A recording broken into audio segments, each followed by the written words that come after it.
hope you felt that there. Now you're not welcome here. Or too late for you. Did you really think I would wait for you? Hope you learn your lesson. Know you missed your blessing. Good luck, big ups to ya. I gave more than I should. All that shit that I took just to make you look good. Tanguy Robert, bonjour. Bonjour. Vous n'êtes pas un inconnu pour la forêt du Haut-Gèvre puisque vous avez proposé une première œuvre depuis déjà plusieurs années, l'écho du parc. Rappelez-nous déjà l'esprit de cette première œuvre artistique. Eh ben dans cette première œuvre, en fait, c'était une réponse à une demande que pendant le temps des travaux du château, les visiteurs puissent continuer à profiter du parc et notamment dès l'entrée. En les incitant à passer ce chantier d'une manière positive et enthousiasmante.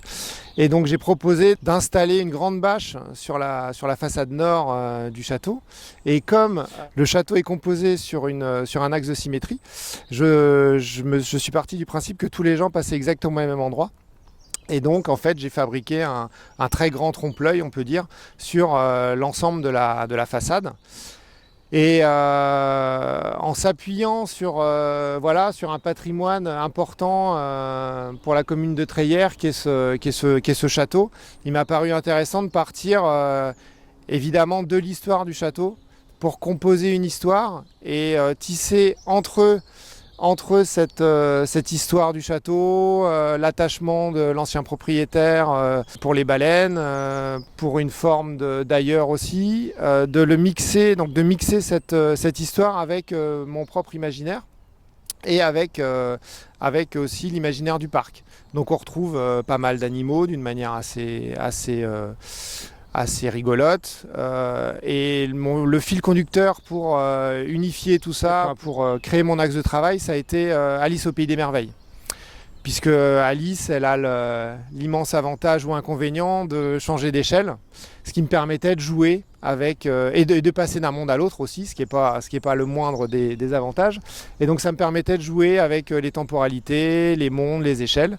Et c'est pour ça que symboliquement,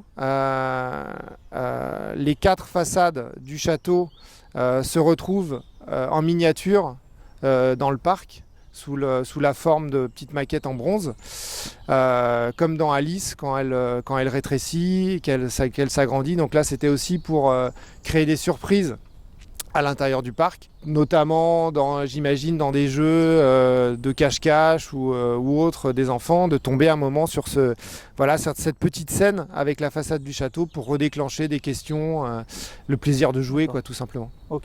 Alors justement des surprises, parlons-en. Il y en a une autre qui se dresse derrière vous. Qui est toute récente. Ouais. C'est la deuxième étape, en fait, c'est une deuxième proposition artistique. Ouais, voilà. De l'autre côté du miroir, qu'est-ce qui vous a guidé pour présenter une œuvre aussi, j'allais dire, mystérieuse? Alors, c'était dans cette nouvelle installation, donc de l'autre côté du miroir, j'ai tiré le fil de l'installation qui était sur la façade nord, en reprenant les principes, c'est-à-dire s'appuyer sur l'histoire du parc, s'appuyer sur les traces de son architecture. C'est pour ça que je me suis mis à cet endroit un peu pivot entre l'accès l'ancien verger et puis cette trace d'un pilastre qui était un des côtés d'un portail qui a disparu. Et j'ai aussi tissé le fil de l'histoire, c'est-à-dire que l'autre intervention s'appelait l'écho du parc. Et en fait, en prolongeant cette histoire, là je suis parti tout simplement sur l'écho que pouvaient avoir les deux œuvres entre elles. Et ça m'a amené de glissement en glissement à évoquer la déesse Écho en fait. Qui n'a pas eu une vie facile parce qu'elle était une nymphe de la parole et elle s'est fait punir par Héra. Enfin, je ne vais pas vous raconter toute l'histoire, mais en gros, elle a été condamnée à ne pouvoir que répéter en fait les choses et les mettre en fait mettre ce qui se passe en écho.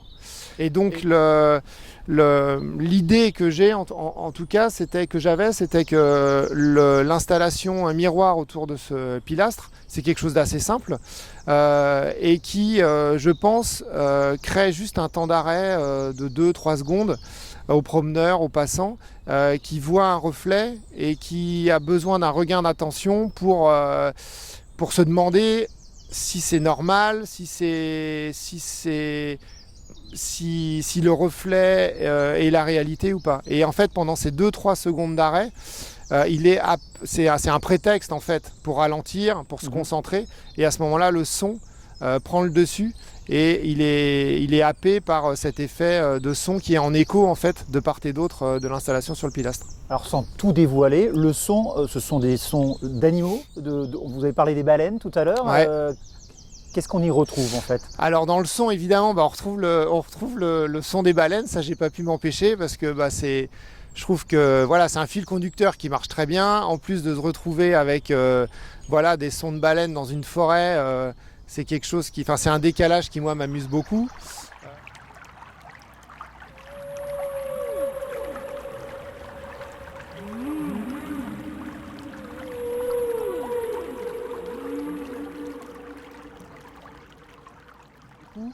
On y retrouve des bruits d'oiseaux.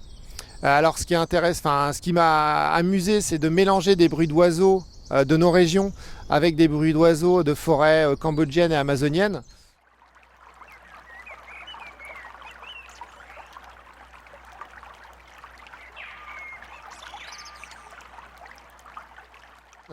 Aussi, pour à certains moments, se demander s'il y a vraiment un toucan dans la forêt ou si c'est des choses notre imaginaire qui nous a joué des tours. Il y a des bruits du gèvre qui sont en dessous, mais amplifiés, avec les bruits du courant, des bruits des pierres qui tombent dans l'eau.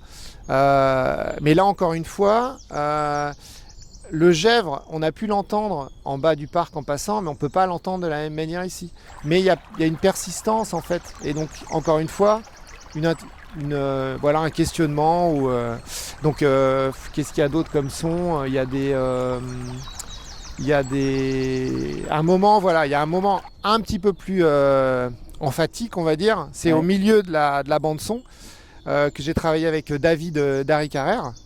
Il y a une montée de cordes parce que c'est une bande son qui dure 1 heure.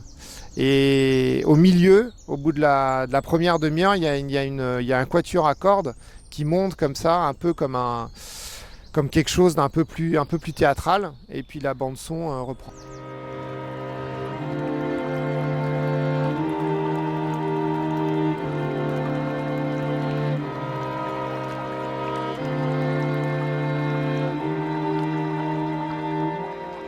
Un mot sur la méthode, c'est-à-dire que vous n'avez pas voulu proposer une explication très concrète de votre œuvre. Vous avez préféré que les promeneurs, que les visiteurs la découvrent un petit peu à leur façon, c'est ça? Tout à fait. Alors moi j'aime bien cette idée de découvrir par soi-même, d'être surpris, d'être étonné, et que ce soit dans le positif ou dans le négatif en fait. Parce que je comprends tout à fait qu'il puisse y avoir des agacements, des incompréhensions. Mais pour moi c'est très important le pas de côté qu'on peut prendre par rapport à la réalité. Et je trouve qu'en plus en ce moment, le fait de s'ouvrir sur un imaginaire, sur un ailleurs, même si c'est pendant 3-4 secondes, pendant un footing ou pendant une balade en forêt, c'est des déclencheurs qui sont importants pour moi. Et le fait de ne pas expliquer, je pense, incite aussi à déclencher son propre imaginaire sans être guidé au préalable en fait. Qu'est-ce qui vous fera dire dans quelques semaines, dans quelques mois, que votre œuvre finalement elle est réussie et qu'elle a un impact positif sur cet environnement, sur ce cadre? Alors j'aimerais qu'il se prolonge ce que j'ai pu constater pendant que je l'installais, parce que je l'ai installé un mercredi. Très bonne idée vu qu'en fait il y avait des enfants partout. Mais non, mais il y avait des gens. C'est pour ça que je parlais de cache-cache, de loups tout à l'heure, de cabanes, de pirates et tout ça, parce que il y avait à la fois des personnes âgées qui passaient en faisant attention, parce que c'est la période où il avait plu à fond, et donc c'était boueux. Et donc personne savait ce que je faisais. J'essayais d'être, je racontais pas ma vie quoi. Et du coup, j'ai pu observer les réactions des enfants, des gens qui passaient. Et voilà, ça m'a assez enthousiasmé et amusé quoi, de lire la surprise, le temps d'arrêt, quand les baleines se répondaient, quand le son passait d'une baffle à l'autre, d'un endroit à l'autre, et tout de suite, la capacité en fait à rebondir dessus et à se recréer des histoires qui n'est pas du tout celle qui moi m'a servi de fil directeur pour composer ça. Mais c'était un peu aussi l'idée quoi, que chacun puisse se l'approprier. D'accord. Voilà. Merci Tanguy Robert. Merci.